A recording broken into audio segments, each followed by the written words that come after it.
welcome back to more Wytchwood. And I think we're gonna go, since I don't know how to get the swamp. Oh wait, we need to search the leech's office while we're here. Okay, we'll start with that. Alright, and pick up stuff, because I always want to do that.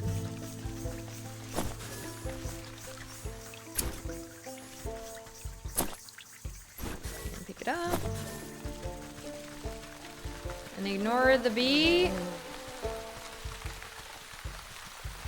I think the leech's office was down here, yeah?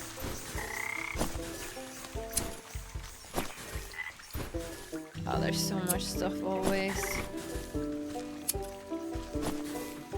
Let's capture a couple frogs.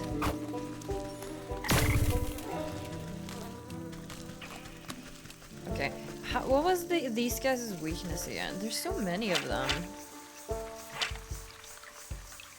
Mirror shard? Oh, the mirror shard is there? Oh, shit.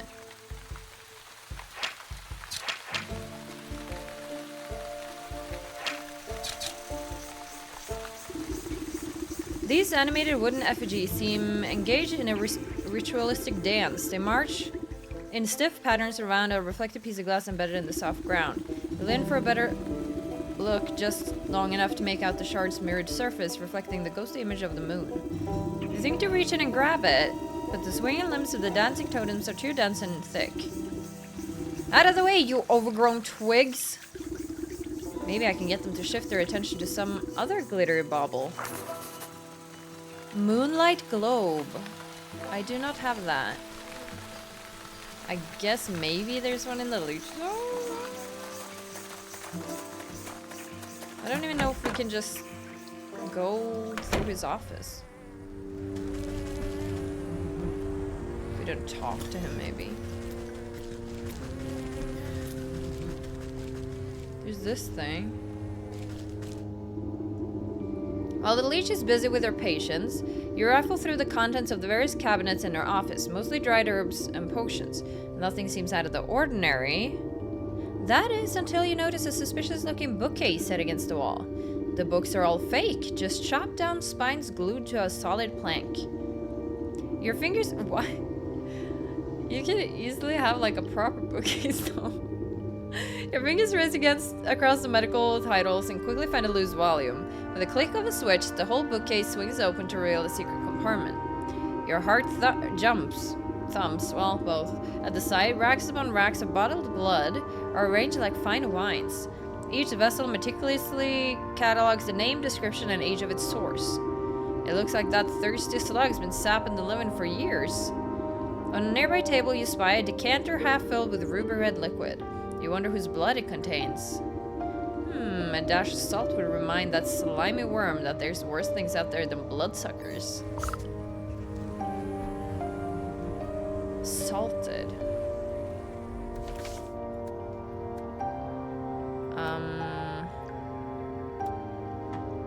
Oh, I can make this.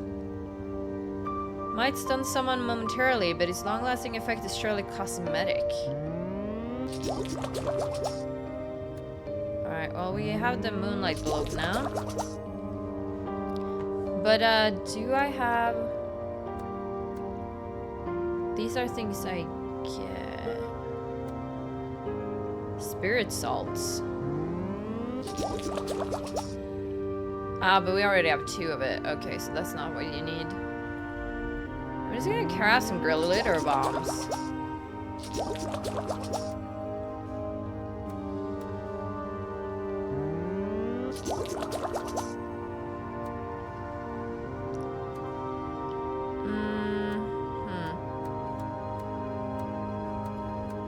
I guess we gotta find salt.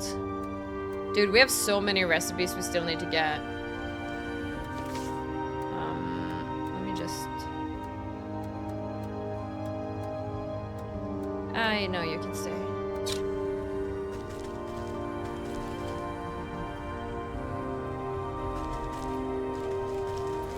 I don't know about salt. There's nothing sparkling around here, is there? You don't just have salt. I guess not. Alright, we'll come back to you. I'm gonna do the moonlight globe now. Forget I need to leave the door. You don't have salt, do you? There's a chest here. I probably already got it though, yeah.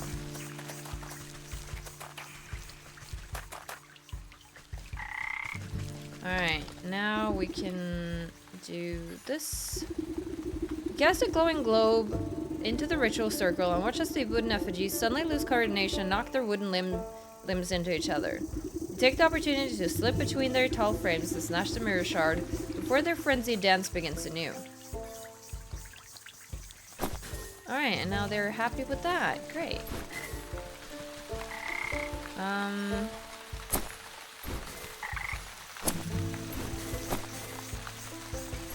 Just gonna grab this before we leave.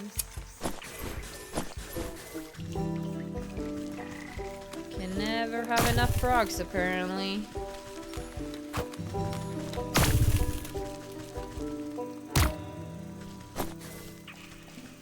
Alright, so that means we...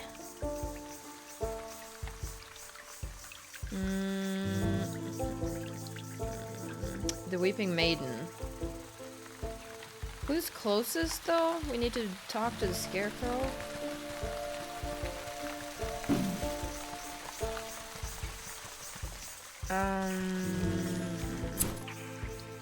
And we have the portal. Soft. Up. It's up to the loft. But okay, so we need to... Well, I guess... just back to the forest, go to the Maiden. I think we're closest on that.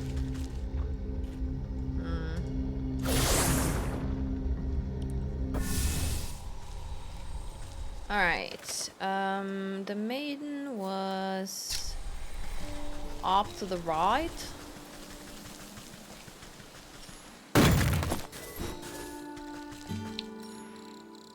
And I... okay, is the trouble not what I have?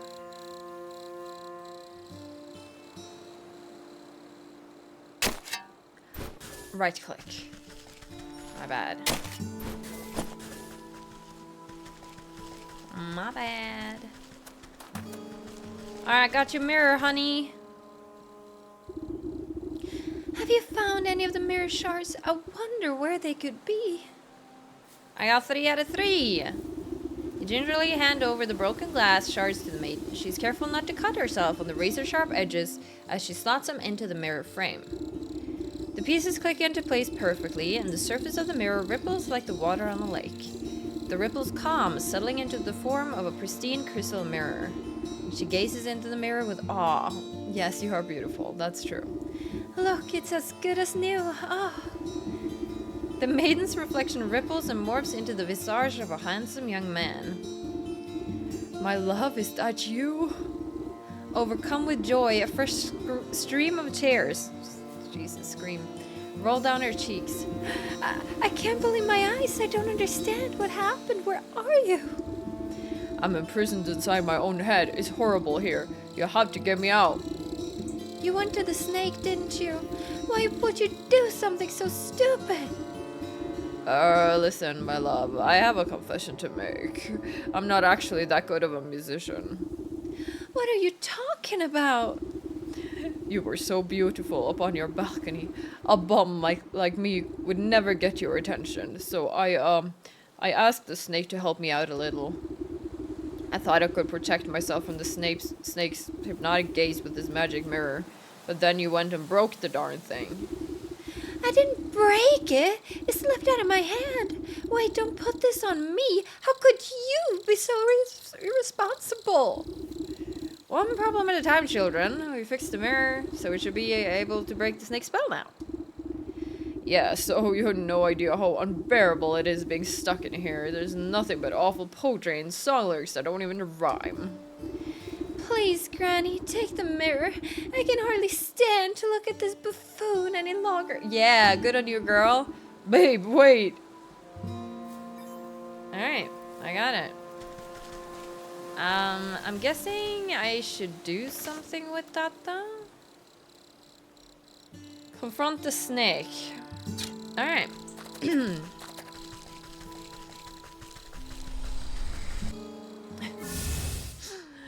This buffoon.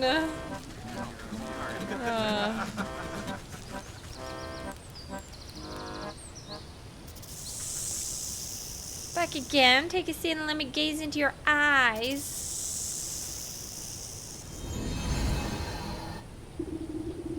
Sudden dread grips the snake as you swing the shimmering mirror to meet his eyes. The mind-altering patterns of his gaze are reflected back to him. Slowly but steadily, the snake leans closer and closer to the surface of the mirror. His forked tongue flicks against the glass and then disappears beyond it. It's so beautiful. Like a length of rope being pulled through an eyelet, the snake rushes forward and vanishes into his own reflection. Bye-bye, snakey! The mirror jolts and bucks out of your hand, clattering to the ground. You stoop down, careful not to look too deeply. Hidden in the reflection of the mirror's surface, you can faintly make out a tiny wriggling shape. Wriggling. Trapped just beyond the veil of this world.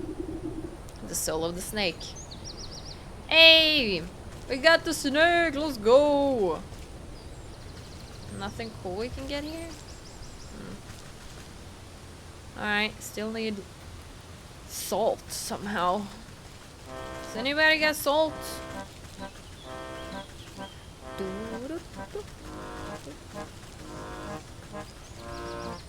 Everybody left. No longer a party over here. Alright, well I'm out of here too then. But hey, we completed one. Alright, we do have the ox now that I know what to do about. Oh.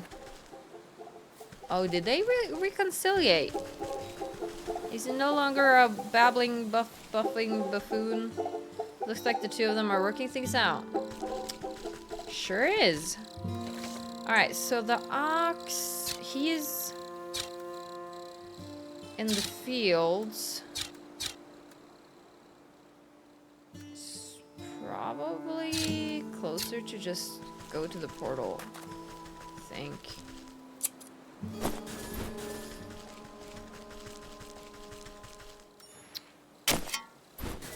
Just the word wriggling always makes me think of Gollum.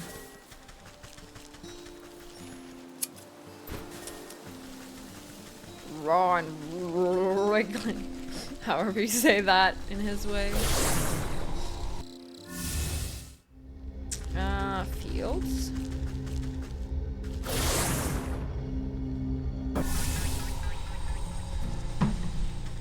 Boing boing boing boing boing boing boing boing boing boing boing boing boing. You're mine. Alright, the ox lives... Alright, down there. Cowie! I don't think I... Can I make any pots? I have some empty jars, actually.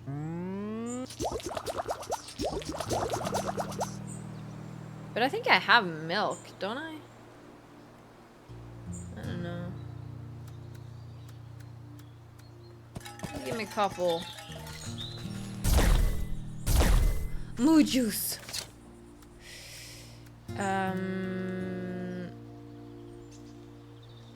Oh yeah, no, that's that. Wait, what is the freaking...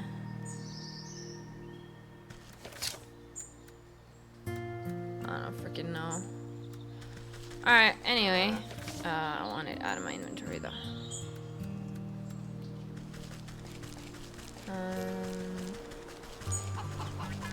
Wait, where am I right now? Totally wrong place. You're so cute, Cowie. Alright, let's go talk to the scarecrow. Whew.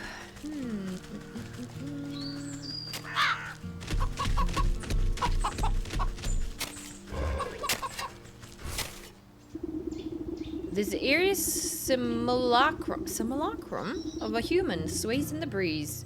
His lumpy face seems to leer down at you as if expecting something. Ah, corn cob? The figure creaks against its pole as its vegetative head twists to look at you. It takes a wheezing breath, expelling a moth from its mouth hole.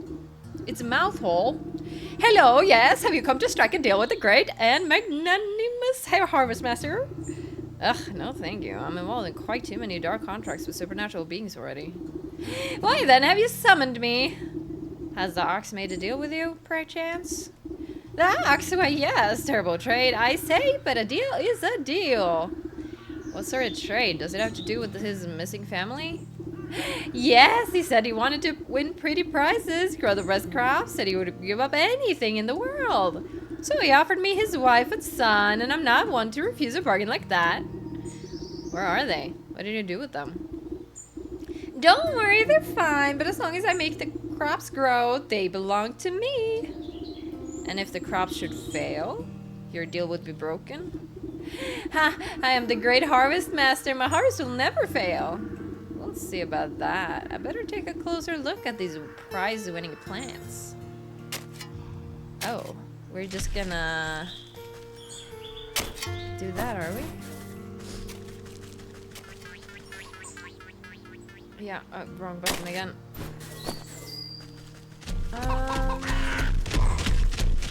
Dude, this ox is scary. Where is this prize-winning plants?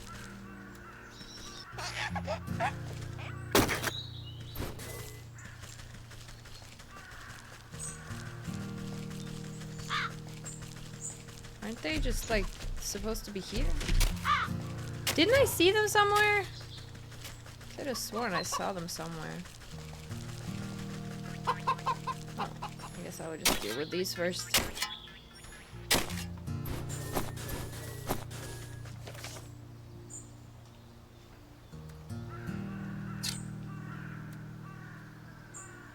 I'm gonna track this one.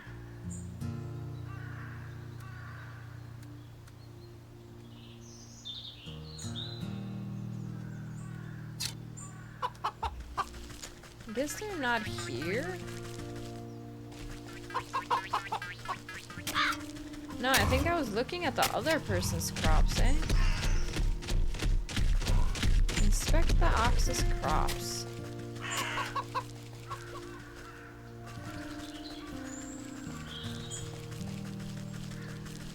Wait, do I need to inspect with G, maybe?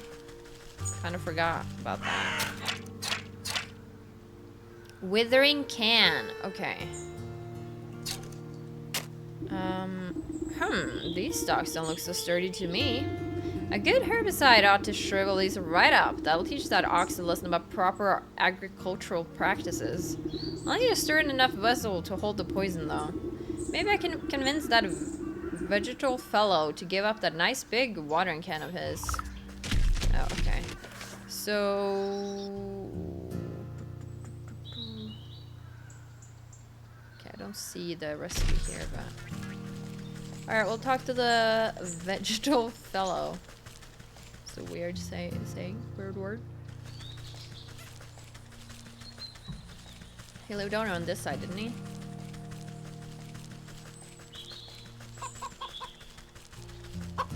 Alright, is it over the river?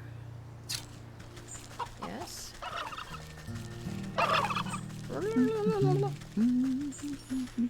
Wait, who are you again? G'day, Tia. Okay, I don't really have any pumpkin stuff, so... oh, I've got gnomes. I don't have a weakness for you. Wait, where is this guy? Oh, he's over there. Okay, never mind. This game is great, though. I'm having a lot of fun with this. I think it's really well made. And like, tricky, but not too tricky. Hey, buddy. Well, hello again. Find out something about what that ox is up to. As a matter of fact, I have. It seems he traded his family to a turnip wizard. Or fill genie of some other such nonsense. Ah, you must mean the harvest master. That explains a lot, actually. Bad business to get mixed up with that sort of fellow. I think my accent weird thing is worse today than last time.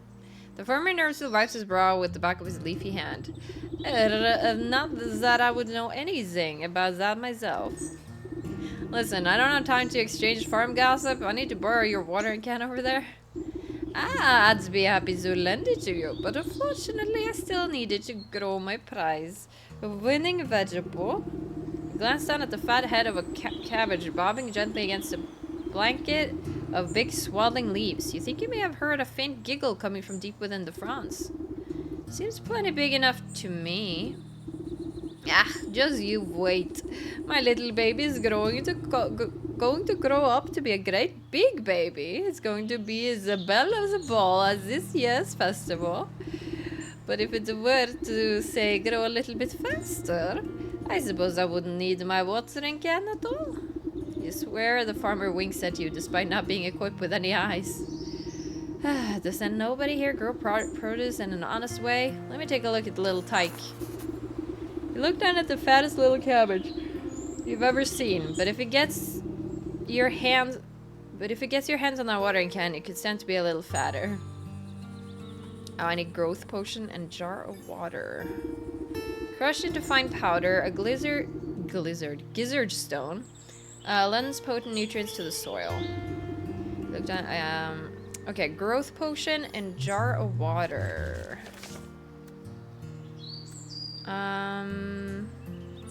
Okay, I need a few more petals, but we're almost there. Jar of water. Alright, we need to... Wait, can I make a couple more jars, actually? Okay, so we need to go... Where is that portal? We need to go back into the well and get some water. What was the other thing? Petals. Yeah, we can find that anywhere. Wait, where am I? Going the wrong way, of course.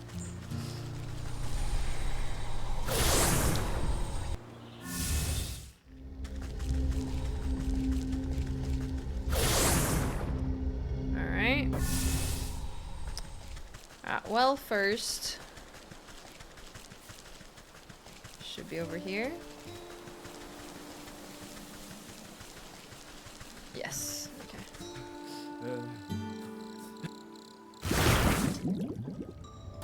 And I need a couple of you.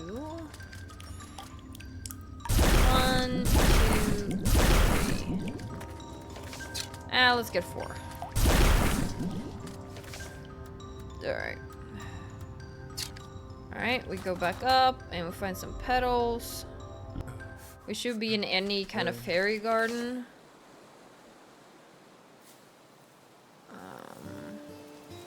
Like down here.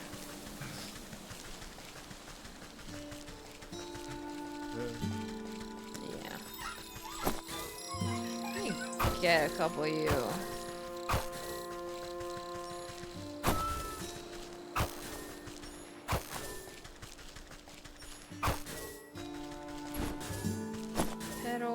Pedal to the metal.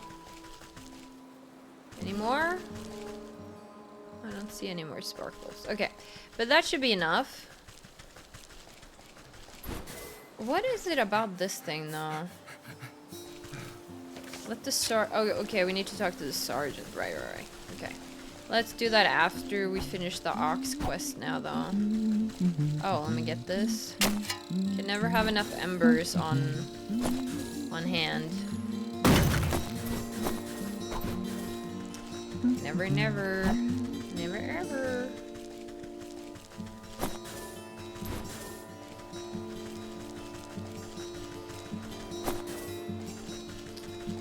And the portal up here, yeah?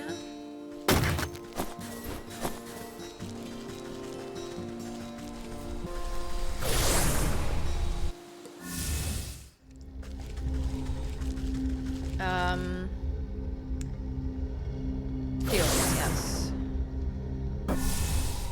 Alright, we need to craft this thing as well. Growth potion, okay. And you live up.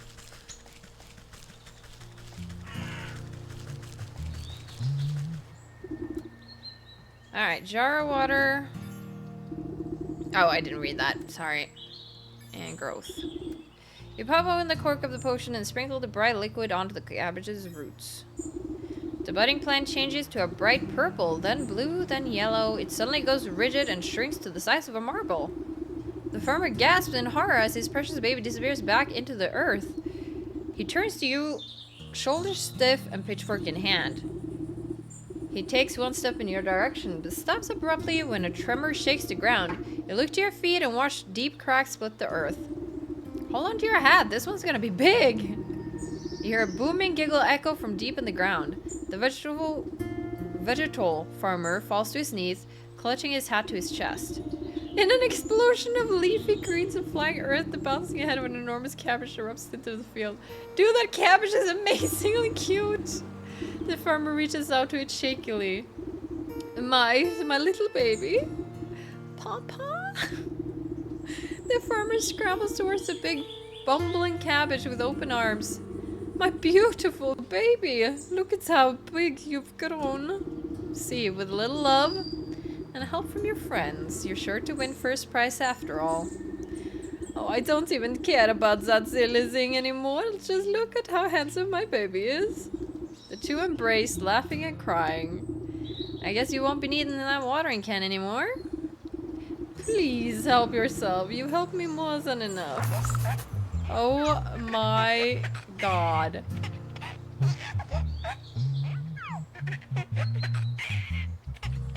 That's adorable! Oh my god. Alright, and then we needed the watering can for blight, I guess. Alright, and then yeah. Just go down to this road and follow it.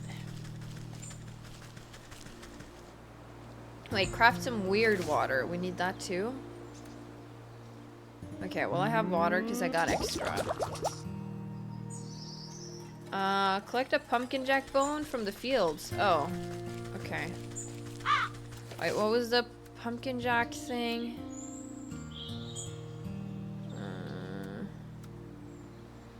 Okay.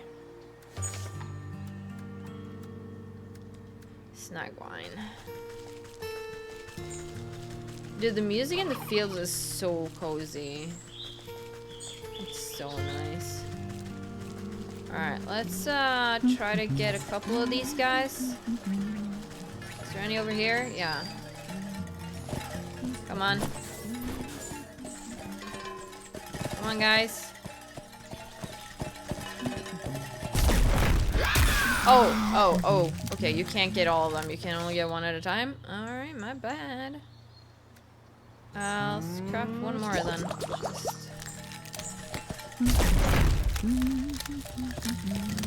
And I need to chop them, right? I should not have.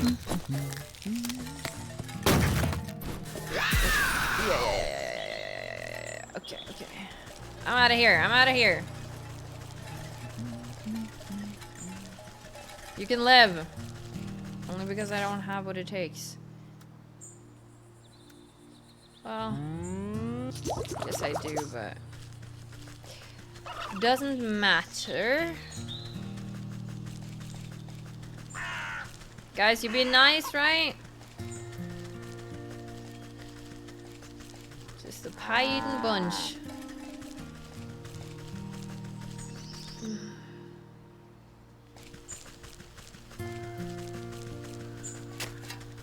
Alright, what do I do now?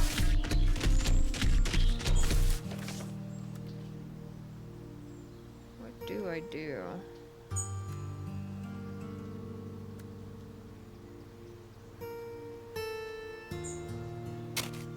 Huh.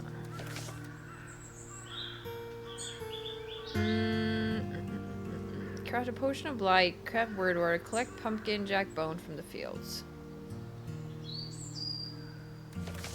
Uh-huh. I have all of it.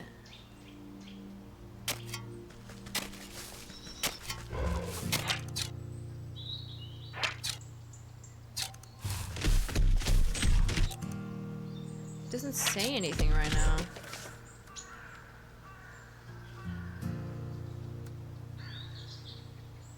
I have weird water. I got the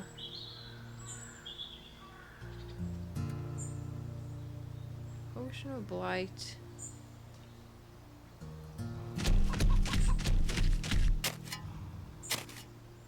And I got 4 pumpkin jack bone, right?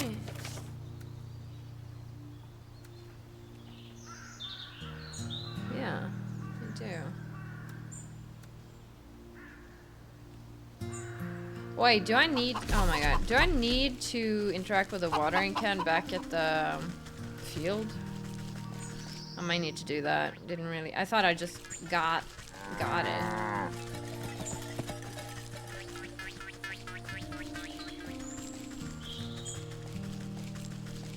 Wait, where am I going?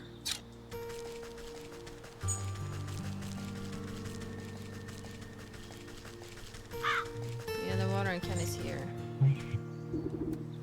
It will take some work to break through the Scarecrow's magical boon, but you're confident in your mastery of poisons. You crush out the impish bone into fine powder. This potent fertilizer will help spread the blight. Yeah. A good amount of word water will dilute the poison to keep it from eating straight through the metal can. And potion of blight. You hold your breath and empty the poisonous vial into the container. The toxic fume makes your fingernails curl. You find a hefty stick to mix all the ingredients together inside the... Should we do it on top of his prized possession field, though? You know your work is done when the stick dissolves into mush in your hands. Alright, now we can do it. Dude, that's an awesome looking can. I would actually love like a watering can looking like that. Wait, where am I going? It's a great question to ask most of the time.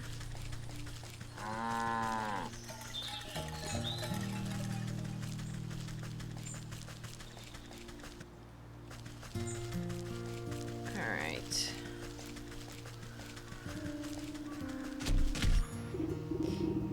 Hey! Hey, I thought I told you to beat it! He raises his hoe and brandishes it at you menacingly.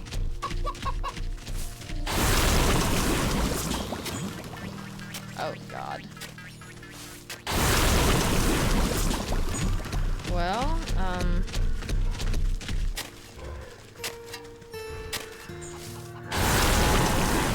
I'm out of here. I didn't do this. You watch the sickness spreading up the stalks to the very tips of the tallest leaves. Vivid greens turn to diseased browns as the crops bend and droop. No, what is happening? Harvest Master, we had a deal. You promised my crops would never fail. Dreadfully sorry. Looks like my magic's broken. Not my fault. The ox throws himself to the ground, desperately raking the soil with his fingers. Wait, let's make a new deal. Please, I sacrificed too much for this. A new deal? What is your offer? Anything you want, just bring my precious crops back to me. Anything? This is acceptable. Worm-like roots suddenly wrap around the ox's feet and begin dragging him into the soil. Yeah, I saw that coming.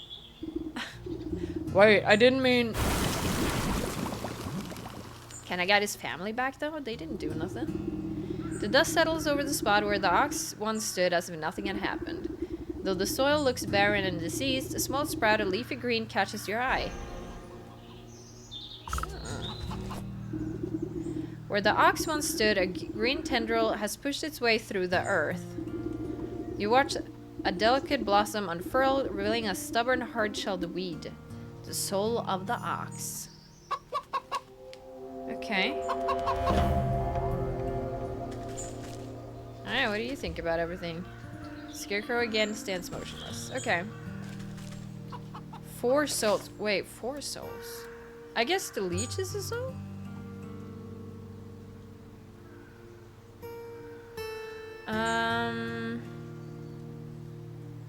Yeah, the leash is one. Okay.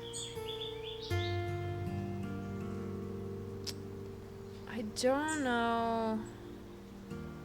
Use item. I don't think I have that, eh? A gray and then green on top. Yeah. Wait, should I have pressed G while in the leash's office? Did I not do that? Oh. Ox's family! Standing at the front gate, the Ox's missing wife and son blink in confusion, as if they had just burst forth from the earth itself. Ma, what happened? Oh, welcome back. I suppose you don't remember much. He really did it, didn't he? The stupid festival prize was worth more to him than us? Where is he? Where is my husband? Don't fret, I've already set things straight. He won't be troubling you again. And you got this nice fertile farm all to yourself now. Is it fertile anymore, though? We did kind of poison everything. My son and I worked ourselves to the bone for that horrible man. Thank you for lifting this curse. Just do me a favor, and don't make any deals with suspicious scarecrows. Yeah, maybe burn the one that's standing there, honestly. I wouldn't keep it around. The temptation might be too great. Well, they might have learned, though. Okay, let's go back to the leech. I need to see if I have to do G in his place.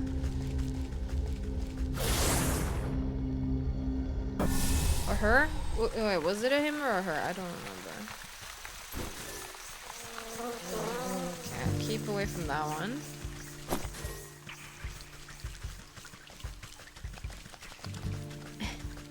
I love that they're just running around this fucking moonstone.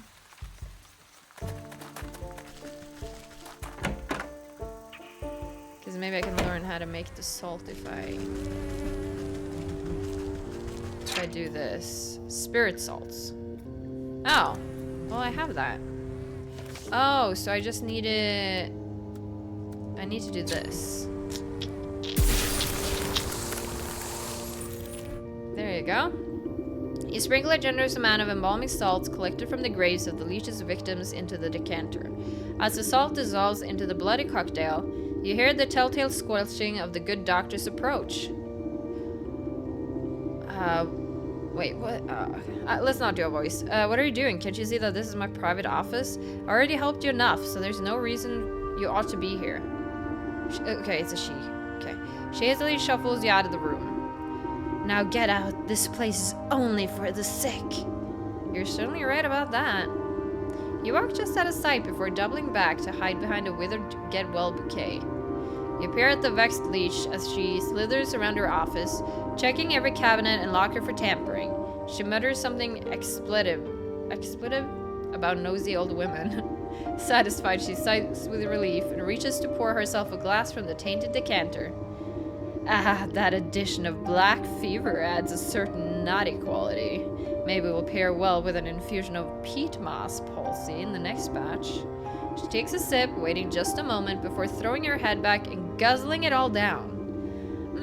Lovely, sharp, flavorful body, too. Suddenly, the leech snaps to attention. Her limbs dart out, writhing with uncontrollable gestures. She stabilizes herself against the table as sweat pools on her brow. The decanter shatters against the floor in an explosion of glass. What's happening?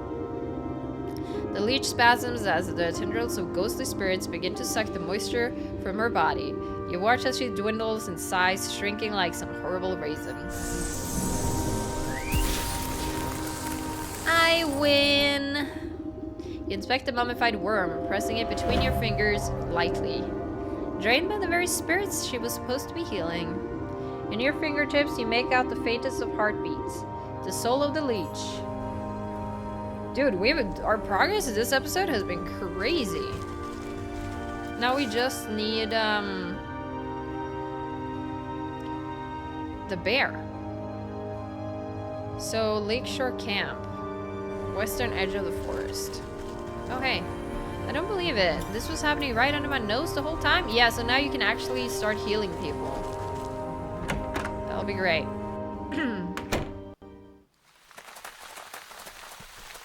Alright. Western edge of the forest. Can do. Guess I'll grab some frogs on the way. And some of this, and some of that, and some more of this. I'm guessing once we woken the maiden, there should probably be another part to the story.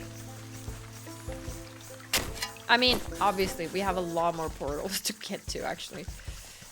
But yeah, it feels, you know, it feels like it's ending somehow. Like, you wake up the maiden, you learn about something, and then it ends, but... I know the length of the game, so I obviously know it won't end here. We have this, and this to open as well, so... So there's 3... Okay, 5 more? Fields... No, we need to go to the forest now.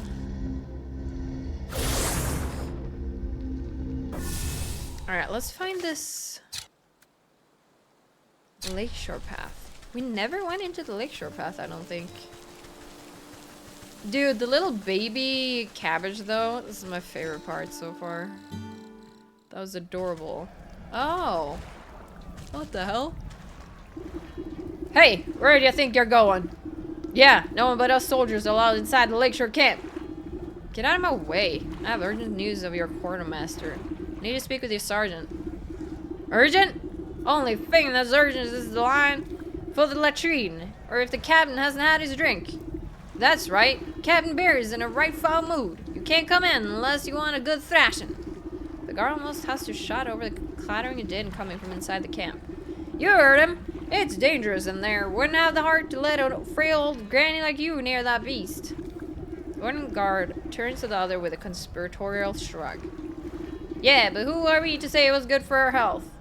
Ooh, yeah, you're right. We might be convinced to look the other way if we was fairly compensated.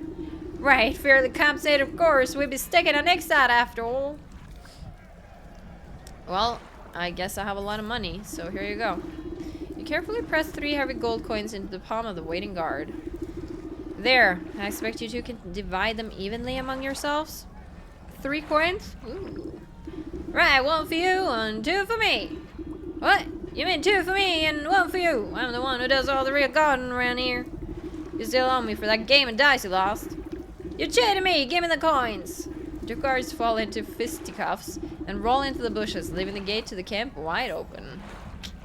Easy. Oh my god. Okay. I'll take these, thank you. Another campfire, that's nice. Dude, he is crazy. As you cautiously approach, the bear drains the last of his enormous tankard and smashes it against the head of a nearby soldier, knocking the hapless man to the ground. And then I will swallow up him? Just like that. So next time I catch any of you cowards turning tail, I'll skewer you like a fish and leave your guts for the gulls. Suddenly noticing that his drink has gone dry, the bear bellows to the skies. More meat, you yellow-bellied worms! More drink! Bring me my delicious honey mead! The soldiers taking cover nearby exchange nervous glances at each other. None wanting to confront the bear, there's no more honey mead. Oh yeah, because of the cart. The bear wipes a strand of drool from his sagging lips and his bleary eyes slowly focus on you. A mocking smirk splits his face as he waves at you with his great spiked mace. Say now, that's a funny-looking helmet, soldier. I ever tell you the time across the bucket-headed barbarians of the Western Mountains? I don't know what these voices are, okay? I just think they sound funny. You decide that now is a good time to leave the bear to his ramblings rather than make yourself an unfortunate prop in his war stories. The bear kicks an empty tankard at you as you retreat back into the camp. That's right, go get me more meat, you go for not a sluggard. Yeah, everybody's scared here, alright. The frenetic-looking officer shouts hurried orders at whoever will listen, but most of the camp soldiers are busy cowering or knocked out cold. Man the gates! You, over there! Secure the perimeter! We just need to hold out a little longer! Sir, we're running out of men! Where's that damn shipment of honey? You step over an unconscious footman to address the man in charge. I might be able to answer that question. Who let this old bat into the camp? I found your quartermaster. He's having a bit of a cart trouble on the road. I'm afraid your shipment isn't going to get here anytime soon. What? Oh, curse my rusty breeches. Without that honey and other supplies, we can't make the honey mead. The bear's gonna flatten the whole camp when he finds out. The camp looks half flattened already. What's all this ruckus about? Well, the bear is the greatest warrior there ever was. We're just grand and all when we're fighting the enemy. But once we've set up camp, he likes to use the poor sods as playthings to reenact his conquests. And the only thing the bear loves as much as fighting is drinking. Guzzle up so much honey mead. We have... Dude, my voice is gonna give out if I keep talking like that. We have to brew it right here in the camp just to keep up. He points to a squad-looking device tucked near some tents. A portable brewery. Without that shipment of ingredients, I don't see how we can ever calm the bear down. He'll smash us all into paste before the sun sets. Let me take a look at this brewery of yours. If the bear is so in love with brawling and boozing, then perhaps it is about time he received a dose of his own medicine. You inspect the brass contraption. A tank here, a hopper there, a bitter smell of alcohol is infused into the well-worn metal. Despite the needlessly complicated dials and tubing, at the end of the day, the brewery is really just a fancy cauldron. This seems simple enough. I should be able to concoct just a potion for your troubles. The rattle sergeant shrugs his shoulders at you. Sure, if you think it'll help. We'll need to fuel the darn thing first. Our supplies are a mess. You'll have to figure it out on your own. Alright, we inspect. Okay, we have plenty of twigs. We snap kindling into pieces and scatter it into the bottom compartment of the brewery. Should be fuel enough for the job. Alright, and we have the cinder box. With the heat of a cinder box, you set the stove chamber of the brewery alight. It will bring the tank to a rolling boil. And water. Okay, we need 4 more water. Okay, we can get that.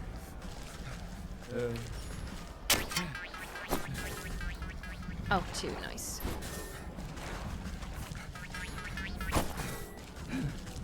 Okay, so I need... Alright,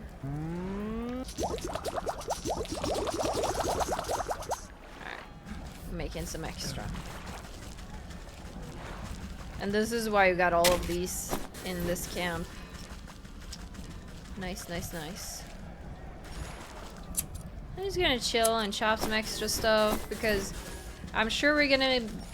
The new area, we're gonna need some of what's in this old area as well. Always do, eh? I'll get just the thing for you, buddy. You just wait. I love this bear. Alright, well, let's go get that water.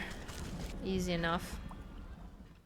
Dude, we did all 4 of them this episode. That's crazy. I mean, we haven't done the bear yet. There might be more to the bear, actually, after we do the brewery thing.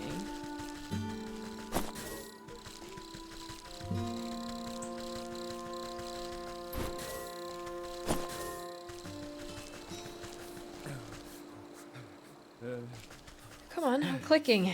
Clicking to my heart's content. Something. Alright, put you down here. Get you. Get like 5. Just getting 1 extra. Maybe we should see if we can find some more gold coins here. I don't know, just get a couple of these rocks while we're down here.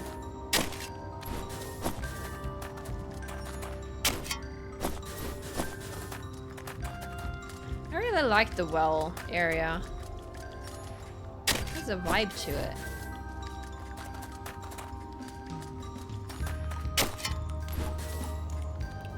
Okay, no money. you doing down here, little one?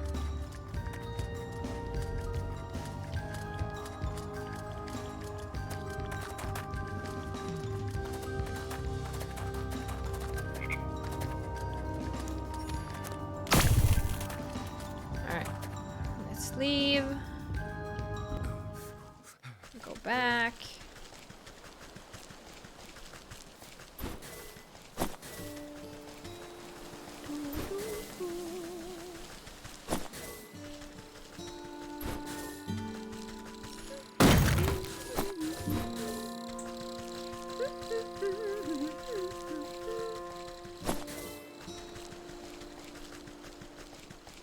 We are on the right track? Yeah.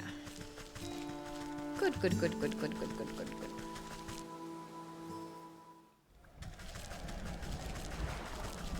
We'll get these again. I like that things respawn really fast. It makes it so much easier to actually get the ingredients you need for things.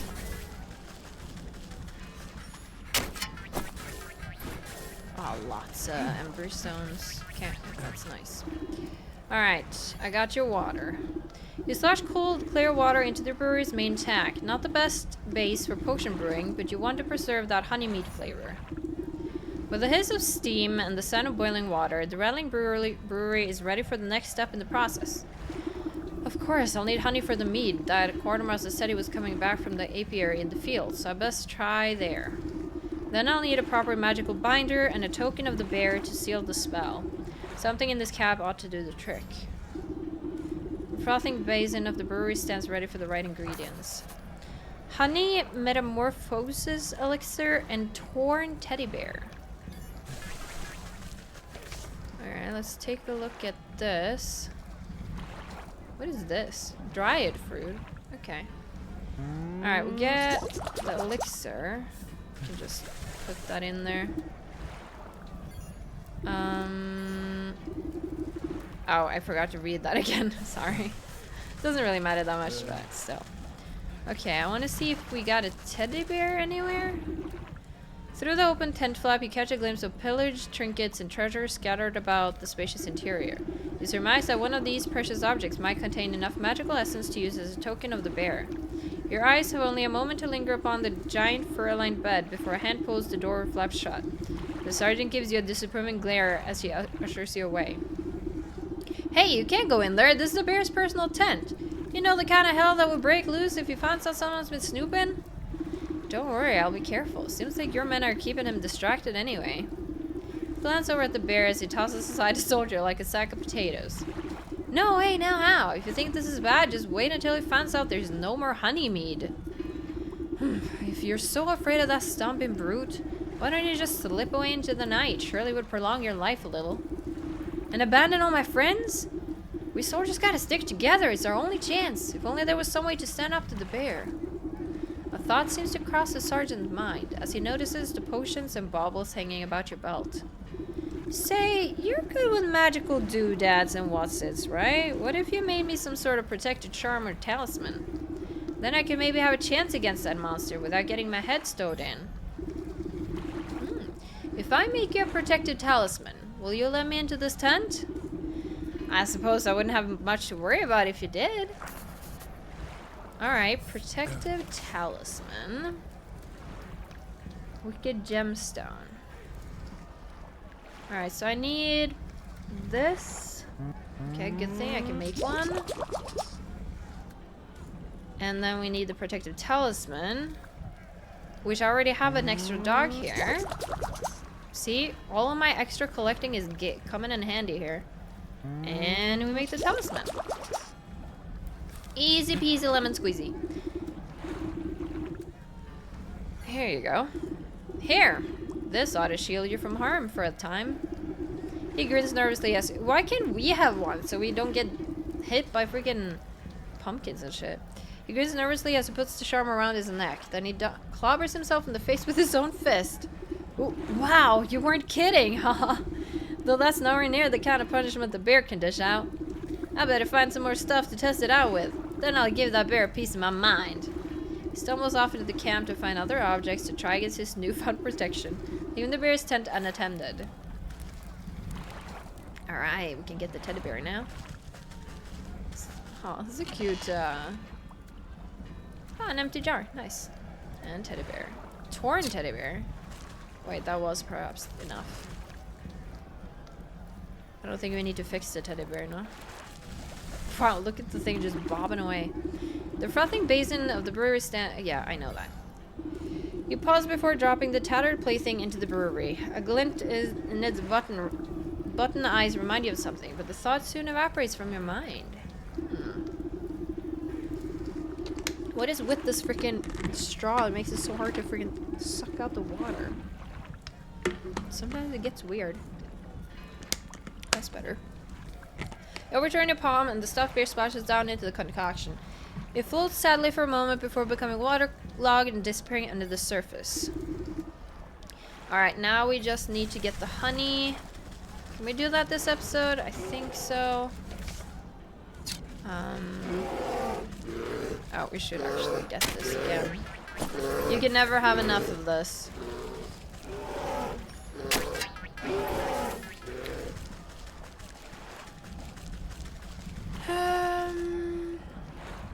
Where are you telling me to go now? So we need...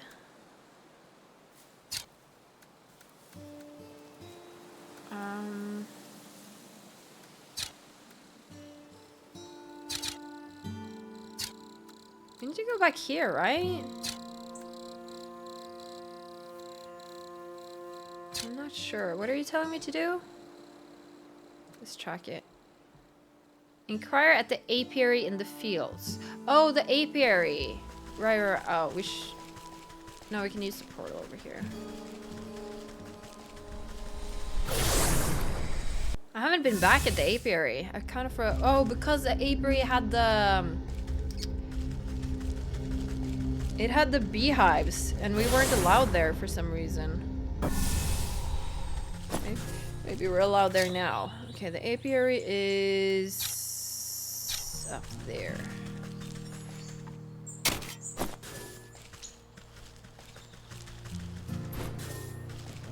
Okay, ignore the freaking gnomes.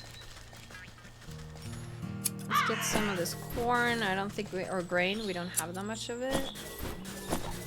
I don't think.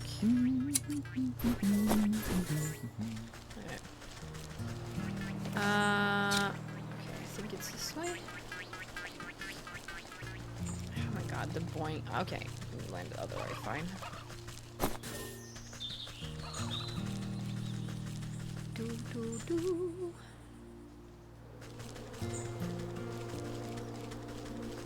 Yeah, this is probably my favorite background melody. These melodies, to me, they invoke, at least this one, invokes a very like Stardew-like vibe. It's not Stardew Valley music, but it invokes that comfortable feeling that if somebody put this on, I would like be in a really good vibe. Hideo, I'm afraid we're closed for the season. Closed, but I need some of your honey right away. Sorry, our supply was cleaned out just a little while ago. Funny little man with a cart. You just missed him. Yes, I met him. He's a quartermaster for the bear, but he had a bit of an accident on the road. I need to collect some more honey for the lakeshore camp. The bear? Well, that explains why the quartermaster purchased so dang much. I heard that lumbering bully would steal the nectar from a larva if it'd suit him.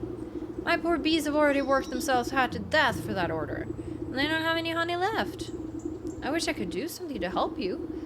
The only honey left in the entire apiary is Her Majesty's personal reserve. Her Majesty? Why, my sweet spring flower, the jewel of my crown, the golden sun of my... Yes, yes, get on with it. My beloved queen, she's as lovely as she's wise, and resides over her flowered kingdom. A shrill voice pierces the meadow and sends chills down your spine. Queen bee. Slay, where? Oh my god, am I gonna... Oh my god. I freaking feel like I'm killing your ears this episode. Where's my dinner? How do you make a shrill voice? I order you to bring me the finest sunflowers. I don't think I can do this. Right away, my love. And make it pretty this time. I don't want another one of your dandelion bouquets like some common wasp. Yes, my sweet. I think I'd better have an audience with this queen myself. Oh, look at that bee. Is he gonna be mad at me? Generally well-mannered, but can be quite hostile when irritated. Okay. I'll take these. Thank you very much. Oh, okay. So you walk onto it, it gets irritated. Okay. The regal insect looks down her curled nose at you scornfully. That fool beekeeper is supposed to stop the rabble from trampling. Dude, what is up with, like, my trampling delicate garden? Why am I talking like this all episode? I just ended up in that. I don't usually do that for voices. I rarely do voices, to be fair, but still. Good help is so hard to find, isn't it? And I suppose you've come to lend a hand? No, I don't think so. What do you want, little beetle? You seem like a very busy woman, so I won't waste your time. I need honey. Your best honey. She tilts her long neck back and lets out a buzzing laugh. Ha! Do you think I simply give my carefully cultivated riches to just any commoner? Do you have an idea how much time and energy is spent managing this colony? Everyone always wants something, but no one ever wants to work for it. Oh yeah, I haven't worked for anything in my life, apparently. In a rustle of petals, the beekeeper comes running over, holding out an assortment of beautiful prairie flowers. My darling sweetheart, I offer you the finest meadow flowers. Meadow flowers. Meadow flowers. I hope you find these to your liking. Is this marigold? You wax-brained fool. You know I despise the stuff. How many times must I repeat myself? Get out of my sight, all of you. Oh, so you're getting other people to do work for you, huh? My love, I've wronged you. Let me try again. You follow the beekeeper a short distance away, while he busies himself picking more flowers. She seems to be in a foul mood. Does she always treat you like this? Well, yes, but it's really usually my own fault. Sometimes when she really gets her venom up, a little bit of smoke and soothing herbs calms her right down. Smoke, you say? I'm sure I could come up with something to even out her mood. Royal incense recipe. Royal incense recipe. Alright, so I need you, which I have enough of. And I need this, which I thankfully have an extra water. And we can do it.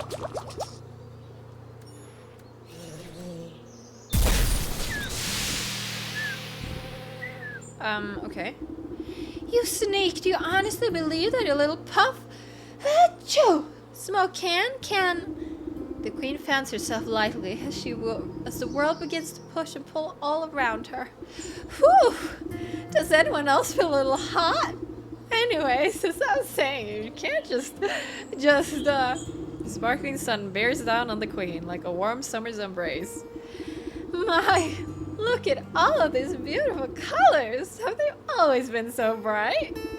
The queen bee stretches her arms across the sea of flowers, brushing the tips of their petals gleefully.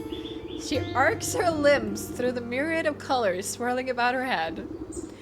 It's gorgeous! Oh, and what that delicious smell! Cracking into the waxen walls of her hive, the queen pulls out a golden honeycomb. She proceeds to messily stuff the honey into her face. Delectable! It's so good! You simply have to try some, my dear. I've never tasted anything so delicious in my life! She offers up a sticky handful to you. Why, thank you, my queen. Alright, easy peasy lemon squeezy. Can I kill this? Alright, well, let's not kill the bees. Alright, bye! Dude, that was fun. I don't know where my energy this episode came from, because I've been tired the last couple of days, and it's been rough. Okay, we need to go back to the passage, and then go to the forest. My god.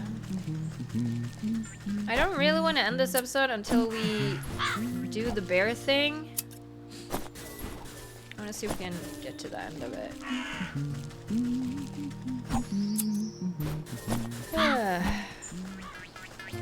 That coin was something. Oh yeah, it's right here.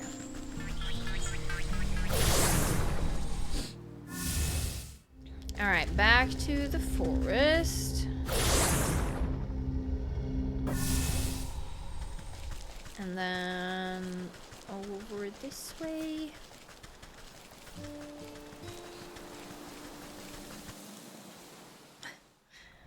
Oh my god, this game is so fun. This game is so freaking fun. It's good at, like, you can do stop whenever, you can save whenever, and you don't really die. Like, our health has been fine for a lot of this. And you can easily make health potions as well. So, like, there's no real danger, but the dialogue is fun. The crafting is done really well, and it's fun gathering ingredients. The sounds of picking up things or doing things or learning, it's just very, very, very good. Okay, the honey.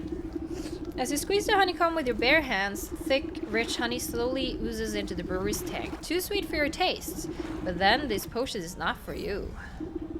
With the addition of the final ingredient, the brewing equipment is sealed and set to work.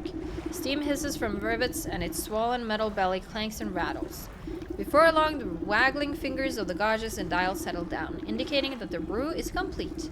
You give a quick sniff test and recoil at the sickeningly sweet vapors. You push an empty wooden keg under the contraption spigot and crank the release valve. The brewery strains under the pressure and fills the keg with chunky, oozing fluid. It may not be the finest honey mead around, but hopefully that great raging galoot won't stop to notice the difference. Yeah, I don't think he will notice the difference. He's just happy to get some. Here you go, buddy.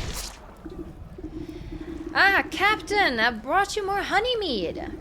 The bear swipes up the tankard with his massive paw and tosses the contents into his slavering maw without hesitation. He licks his chops, savoring the peculiar flavor. With a sudden jerk, he bears down on you with suspicion. Say, this tastes kind of funny. What did you do, soldier? It's a new recipe. I thought you might enjoy something with a little more sting in it. Ah, you know I hate new things. I'll teach you to mess with my favorite brew, you hayseed. The bear is upon you with frightening speed. He races. Maybe the sergeant will come in? He raises a huge mace in his paws skyward and he braces for the impact. Hey. With an equal measure of speed, the sergeant leaps between the crashing mace and your head. You peer through your fingers as a great dang resounds through the camp. The bear roars furiously as his blow is magically repelled from the sergeant's talisman. The mace goes spinning out of his paw and falls into the lake with a great splash. He gapes dumbfounded as the sergeant stands before him completely unharmed. Ha! That'll teach you to pick on us, you big oaf! This has been a long time coming! The sergeant wags his finger at the bear. Who do you think you are, huh? You think you're so big and tough with your fancy feather hat and your big honking club? Well, look at you now. The camp soldiers gather to witness in stunned awe. Miraculously, the bear seems to shrink in the face of the sergeant's onslaught. If it was up to me, you would be dishonorably discharged for disorderly conduct. You're a disgrace to the uniform. You're no captain of mine. With fear welling up in his eyes, the bear shrinks and shrinks until he's reduced to the size of a small cat. And another thing, what's happening? In place of a bear's drunken grimace is the stitched smile of a doll's grin. Two button eyes stare back at the disapproving faces surrounding the little plush toy. The sergeant takes a step back to reveal the small shape of a stuffed teddy bear where the brute once stood. Your transformative potion has finally done its work. Gee, I guess I overdid it. He scratches his head in befuddlement, but seems genuinely relieved. Hey, Sarge, I guess that means you're in charge now, right? Oh, yeah, I guess it does. Well, what are you all standing around for? The camp's a mess. Let's get to work. Awesome.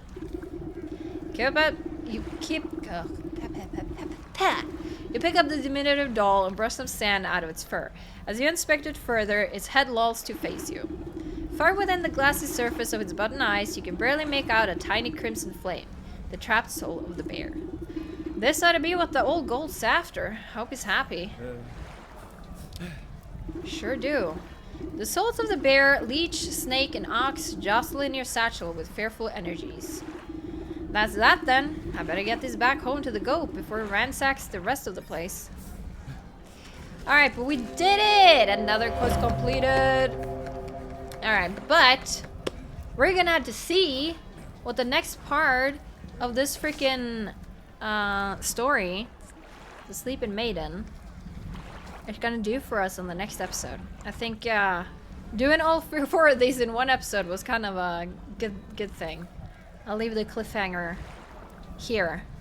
I'm excited to see what it does though, and see what we learn, or memories come back, or I don't know if we can do that because we're supposed to learn more recipes. So we'll see. I'm excited to see what happens next. I hope you enjoyed this episode. Hopefully I have enough energy for another episode because I'm worried I spent it all on this one. But if so, whatever. It's okay. I normally don't have this energy anyway, so it's all good. I hope you enjoyed this episode and I will catch you on the next one.